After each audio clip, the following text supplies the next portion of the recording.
Welcome to the Clinician Researcher Podcast. I'm your host, Jason Wemina, and it is an absolute pleasure to be talking with you today. I'm talking to you today about your superpower. Yes, you have a superpower that you can leverage to accelerate your research career. And I want to share that superpower with you right now because I think that sometimes we feel like we're powerless, but we actually have superpowers that we can tap into. And I want to share with you what they are. But before I share it with before I share it with you, I want to just remind you about superheroes, right? So superheroes have superpowers. And I love that we are in an age, actually, to be honest, we've always been in the age where there are superheroes and they've been on display for the longest of times. But I feel like we're in a space now where there's just an onslaught of superheroes with like amazing powers. And it's like, oh my gosh, I can't believe the superhero has this power and then that power. But anyway, superheroes are amazing because they have superpowers. But here's the thing about superheroes that is really important is that although they can have superhuman strength, maybe they have the ability to fly like Superman, they also have weaknesses. Okay, so let's use Superman as the quintessential superhero. And I know he may not be your favorite superhero. I just want you to understand that this is not about favorites. This is just about illustrating an example so that I can show you how you leverage your superpower and avoid your weaknesses. Okay. So, superheroes, and we're using Superman as an example, have superpowers. And they usually don't just have one superpower, they usually have like a group of superpowers. Like if maybe they have, actually, Superman, again, as our example, has incredible vision. He can fly and he has superhuman strength. So let's just take those three powers. But Superman also has a big weakness. It's kryptonite. And every time that Superman is exposed to kryptonite, he just withers. He just cannot do anything. Like all of his superpowers just crumble. It's like he's an ordinary person. And if care is not taken, the kryptonite will extinguish Superman, right? Okay. So this is really important to recognize that this whole concept of the superhero is about someone who has incredible powers in one area, but then they have a weakness. It's not just a weakness, it's a weakness that could potentially just completely take away all their superpowers, make them all irrelevant, but also a weakness that could kill them. Okay, now this is all metaphorical. I know you're like, I'm no superhero, but I want you to just work with me here as I show you your superpowers. And I also show you what to do with your weaknesses, your superhero weaknesses, and show you how to manage them so that they don't crush your superpowers, but also so that they don't kill your research career. And I do mean that. So we're really talking about the superpowers you have in your research career. Okay, what are those superpowers? What is the superpower? Okay, are you ready? Your superpower is the power to make choices. Your power to choose is your one superpower. It gives you control. You have things that you control through your superpower of choice. And it's just the one superpower of choice, but it gives you so many powers come out of that superpower because you can do whatever you choose if it's the thing that's supported by your superpower. Okay. So that's your superpower, is your power of choice. Your weakness is when you try to control the things that you have no superpower over. Mhm.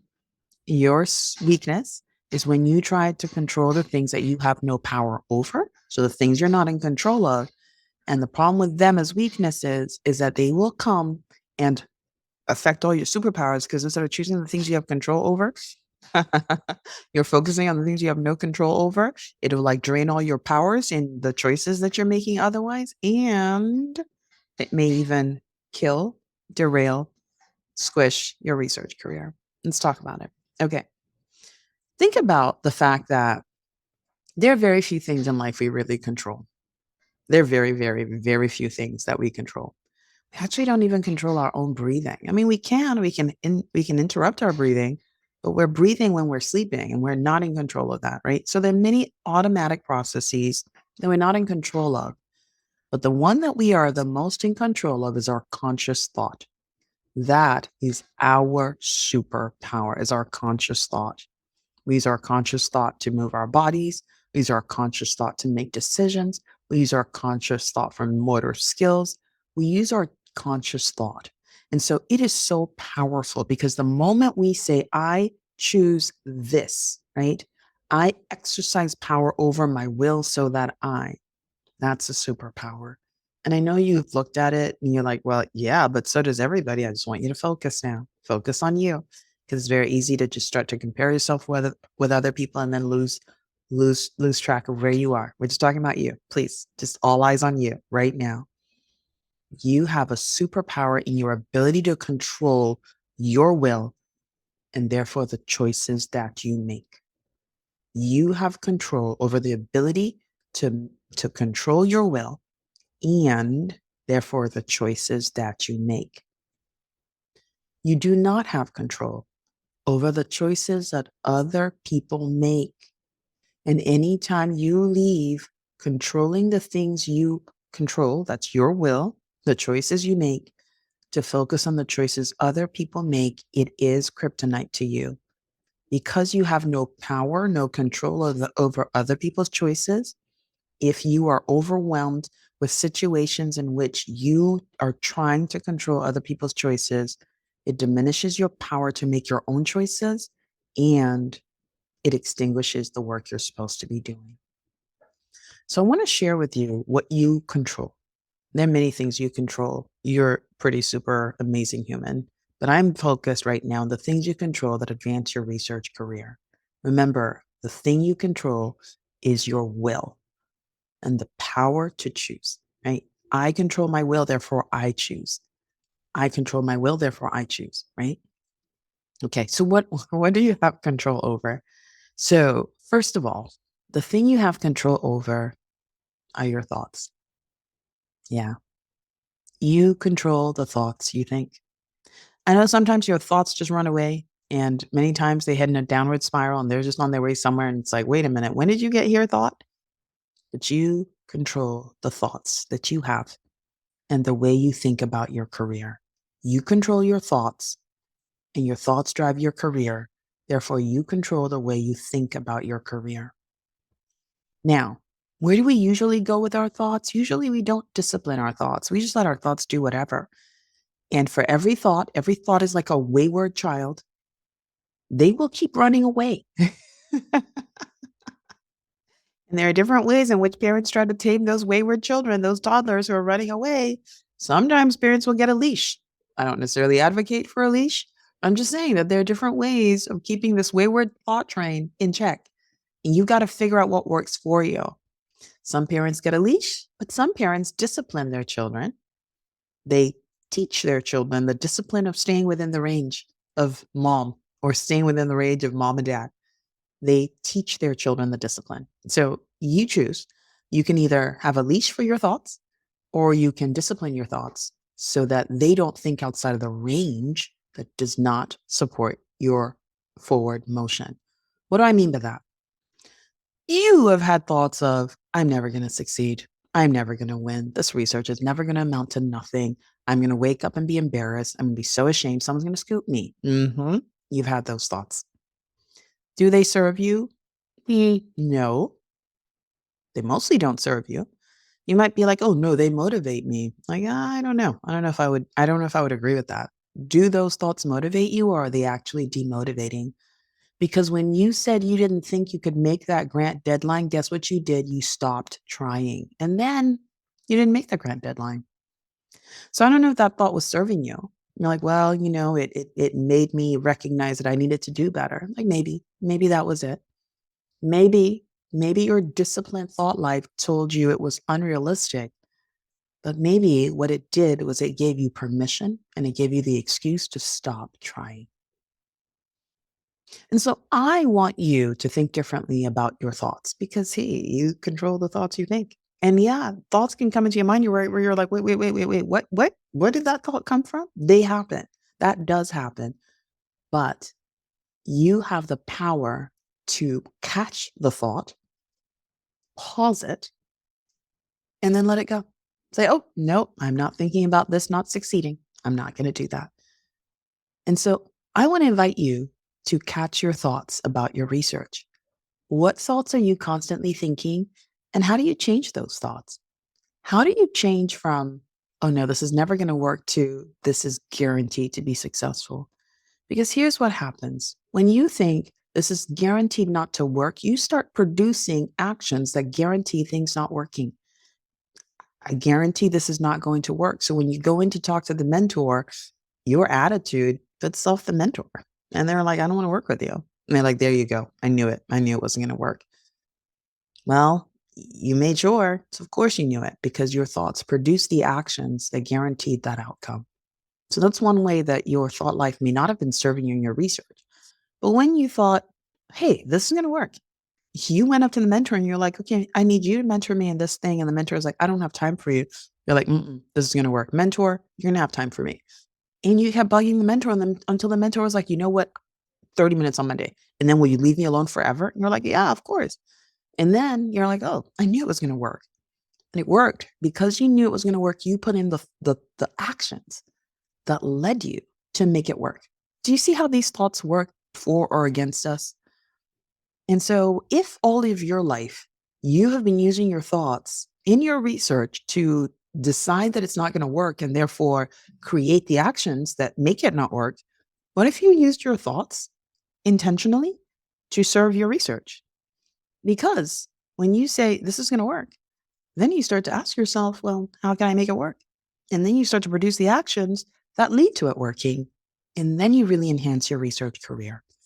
And so I know that you may be surrounded by people who use their thoughts to destroy everything, who say it's never going to work, it's going to be awful, and you know how inspired you get around people like that. Not very much. And so what you've got to do is to move away from anybody who changes your thoughts such that they are not thoughts that serve your career. Now, if you don't want to succeed as a researcher, it's okay to have thoughts about not succeeding because you don't want to. But because you're someone who wants to lead research, because you're someone who wants to be successful in your scholarship, then the only thoughts that make sense are thoughts that allow you to achieve that. Thoughts that say this research project is going to work, because then it helps you figure out how to make it work. Because what you may be thinking is that in its current format, it may not work. But because this whole program is going to work, I'm gonna do what it takes. I'm going to make it work. And you're able to do that. And I invite you to take control of your thoughts about your research career and discipline them to be thoughts that enhance your forward motion.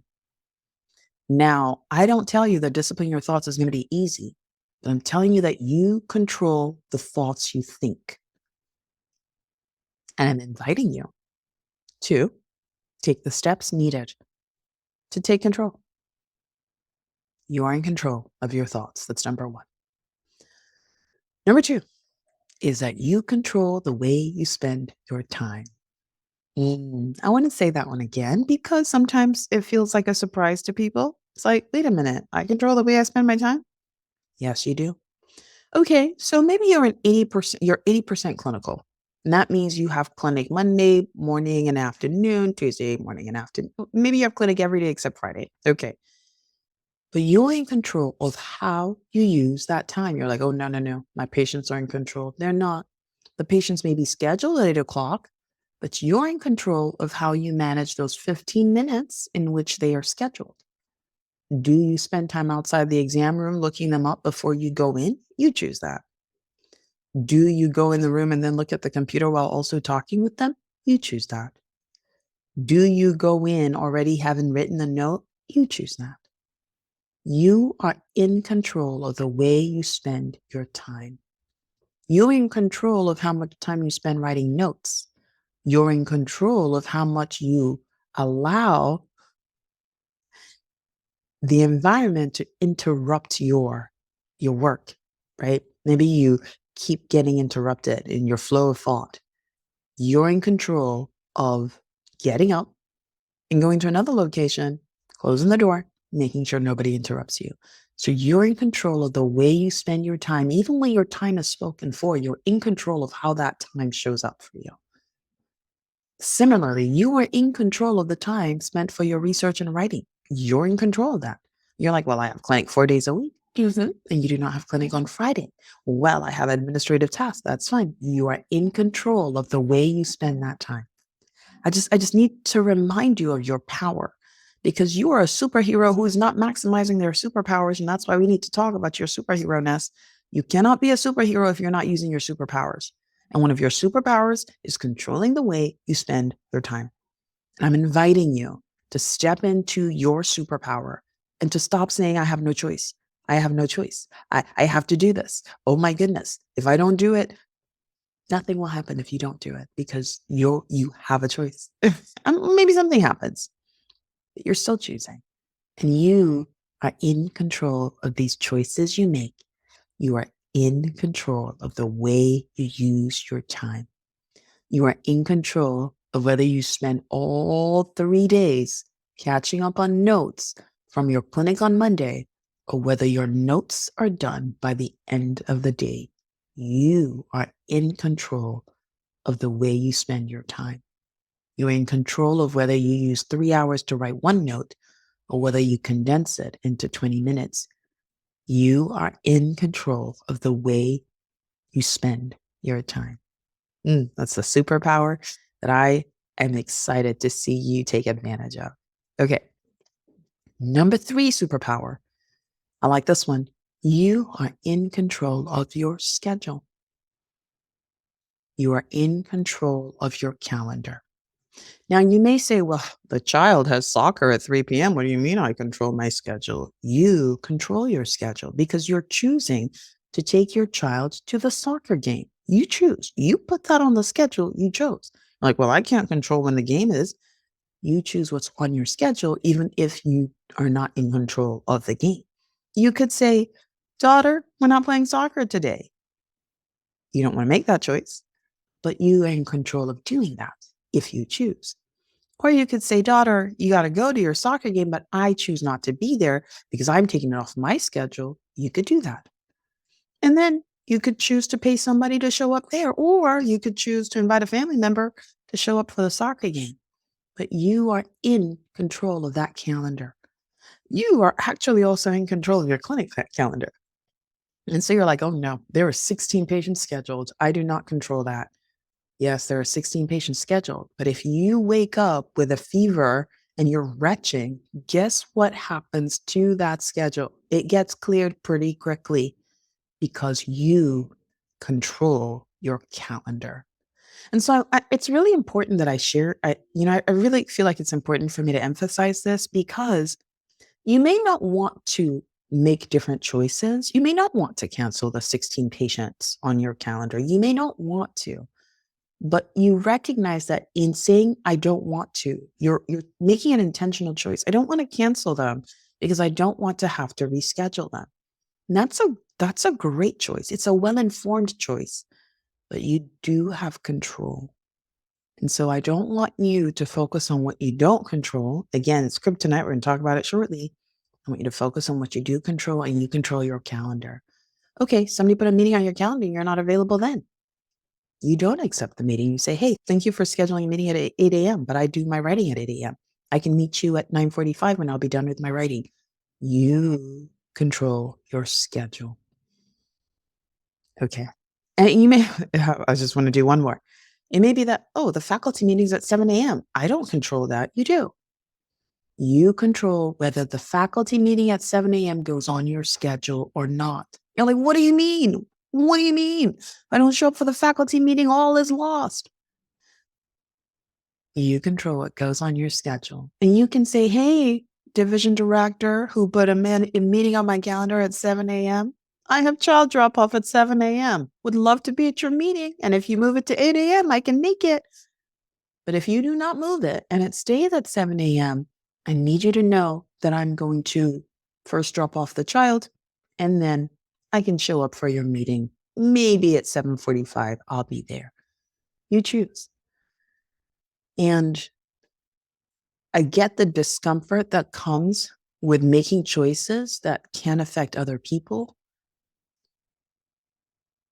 And you get to choose whether you live with that discomfort versus the discomfort of showing up in a space that you don't feel ready to show up in yet, or feeling guilty about not having dropped off your children as you usually do just to show up for a meeting so you wouldn't anger anybody. Again, you're in control of your calendar, and what's on there can be moved by you or left there by you as you choose. Okay. You control your schedule, you control your calendar, you control what goes on it, what stays on it, and what meetings you go to. Okay. Another thing that you have superpower in is your control over who speaks into or over your life. You control that. You're like, oh no, you don't know my mentor. You're always yelling. Mhm. You control their access to yell at you. Now, you choose your mentors. Your mentors do not choose you. Or maybe they do. You mutually choose each other. And that's a beautiful thing. But if you have chosen a mentor, and maybe you chose when you didn't know that this was an abusive mentor, you have the power to choose not to allow this mentor to continue to be mentoring you. You do. And it may be that you're like, well, we have this major project that's going on together and I need to get this done. It's okay. You're choosing to say, let's continue working together until I can figure out a safe way to transition. But what you're doing is you're actively exercising your superpower of choice to start to transition out of what is an abusive experience, right? You are choosing that and you're exercising your superpower to get out of that experience. As opposed to, well, I can't control what my mentor does. I'll just take it. If people around you, and especially if any mentors, are treating you in a way that feels disrespectful to you, you do have a choice in helping them understand that for whatever reason, the way they're interacting with you feels disrespectful. You also have the choice of moving on to another mentor, but you are in control of creating access to you. And maybe as you're phasing out relationships with this mentor who, for whatever reason, seems to be acting abusively towards you, maybe instead of your daily meetings, you go to once weekly meetings. Maybe instead of your once weekly meetings, you start to do a biweekly meeting. Like, you know what? This new career development award that came up is really important. I want to focus this day that we would have meetings on actually getting the mentoring I need for, development of this particular protocol. So I'm going to meet with you every other week. And then this week, I'm going to meet with this other person. You have that power. And you may do it in a controlled and strategic way, but you have power to limit who has access to your life who does not enhance your life. Now, what do you mean I have power? It's my division chief. I have to see him every day. Where's your office? Oh, is your office right next door to your division chief? You can ask for a different office for a different reason. I'm not telling you to do things that, I'm not inviting you to do things that you're not comfortable with, but I'm just sharing with you that you are in control. And if somebody's influencing your life is making your life miserable, you control their access to you. Maybe that's all they do is ever make your life miserable. You control their access to you. And maybe part of controlling that access is by not showing up where they go. Maybe they're always at the pool at 6 a.m. in the morning. Maybe you change your time. You go to the pool at 4 a.m. Maybe you go at 7 a.m. You control who has access to speaking into your life, including the mentors that you work with. Okay. The last thing, number 5, is you control your own investment in your career. You control your own investment in your research career. Now, we need support to succeed in research, and many times we find ourselves without support. And we don't control whether other people support us or not, but we do control the investments we make. We control how many days a week we dedicate to writing daily. We communicate how much time every week we commit to planning our weekly research agenda. We commit how much time we spend creating a research agenda in the first place. And we control how much time we spend getting the skills that we need to enhance our research. We control the investment. And even if other people do not invest, we invest. And that is also a financial investment as well. I hear people saying to me, it's like, oh, coaching is so expensive. Well, you can think of it as an expense, or you can think of it as an investment. You can think of it as an investment.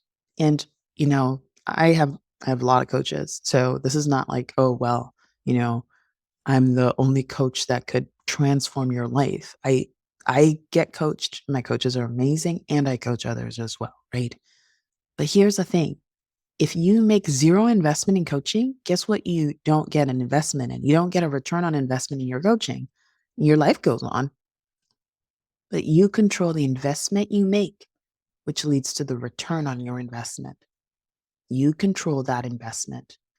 And you can wait until somebody else makes an investment. And then you're like, okay, now I'll make the investment myself. But the way it usually works is that you make the investment first. Other people see the returns that you're getting from your investment. And then they say, we want to come alongside and support this investment. And then they contribute too. But until you make the investment, you may not get other people to buy into the investment. Okay, so I talked about the superpowers. Now I want to tell you about the kryptonite.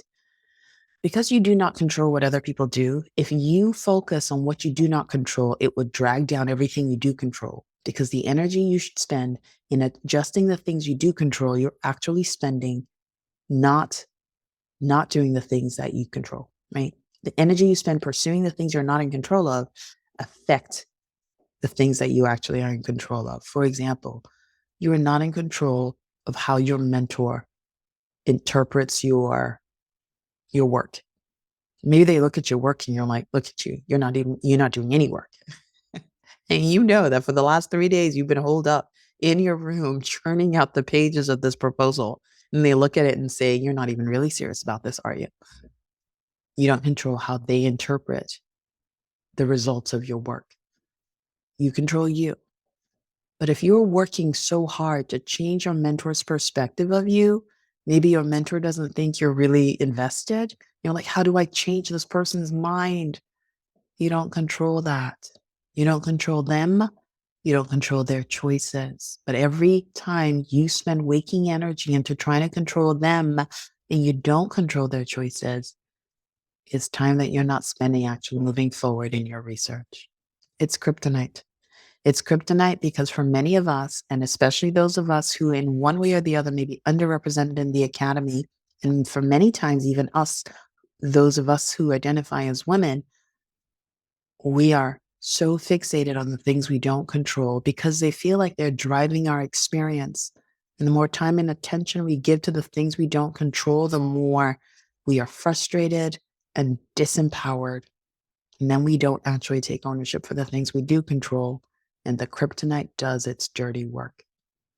So I want to invite you to do something. This is a really powerful exercise that I did just yesterday.